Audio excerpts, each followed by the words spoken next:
But we're talking gold. Each of those dollars, $215 million, if you were to multiply that by about $2,000, that would be the amount of dollars you'd own worth of gold.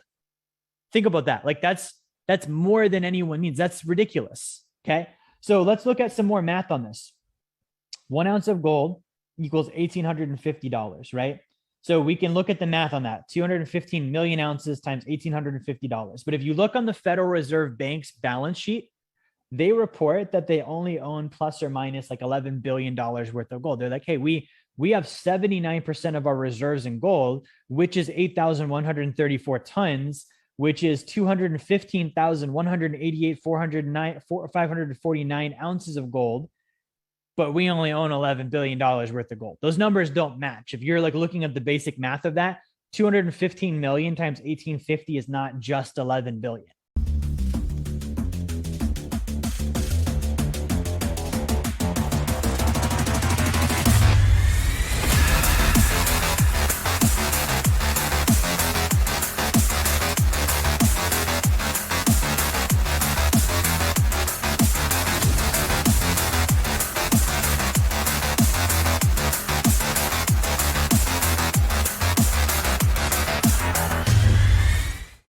So something is off, right?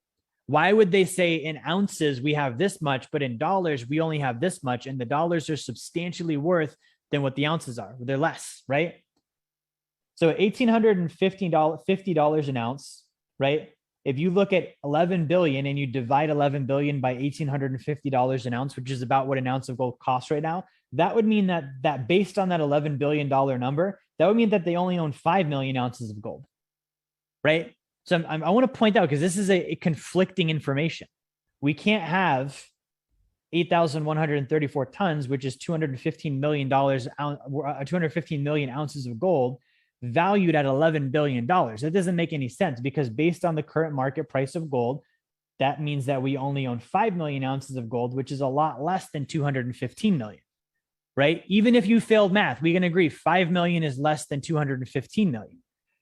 That doesn't make sense. These are, guys, and I want to point out, these are the things that I want you to be watching for with finances. When you hear people talk about investing, when you hear people talking about economics, when you hear people mixing, finances and fear and politics and all this stuff, I want you to watch for contradicting statements. When you see contradicting statements, it means that the source of that contradicting statement is not a source you can trust. They're lying, right? So when I see 215 million is the actual math, but the dollar value means it's only 5 million, that's a contradicting statement. That makes me question the source. That makes me look at, okay, what's actually going on here? Okay, so check this out. There's something called statutory pricing. Statutory pricing, a little bit of a history lesson. Back in 1971, we left the gold standard. 1973, I believe it was, they made it legal to start buying and trading gold again publicly. In 1973, Congress signed into law statutory pricing on gold, saying for the Federal Reserve Bank and the U.S. Treasury, the legal price of gold is $42.22 an ounce forever. Like, they still value their gold at $42.22 an ounce. So if you take $215 million and you multiply it by $42.22, you'll get 11 billion, right? But here's the thing. Gold is priced at $1,800, $1,900 an ounce. Why are they pricing it at $42.22 an ounce? Right? It doesn't make sense. This was set in 1973. Okay. Gold is worth a lot more now. So we'll jump into why they're doing this in a little bit, but here's the conclusion we can come to. They're counting the ounces correctly. Who remembers me talking about using the numerator, not the denominator? The numerator is when you do 10 divided by 2, right? 10 is the numerator, 2 is the denominator. You can change the denominator all you want, but 10 is still 10. We can divide 10 by 5. You're going to get a different answer, but 10 is still 10, right? So they're paying attention to the ounces. They're saying we own 215 million ounces of gold. That's irrefutable. That's on our balance sheet. We can show you that we have it. It's there, right? But we don't mind getting the dollars wrong. Why? Because the ounces are the numerator. They always have been. 10 divided by 2, the ounces are the 10. The 2 is the dollar. You can change the dollar. It's like changing the fork.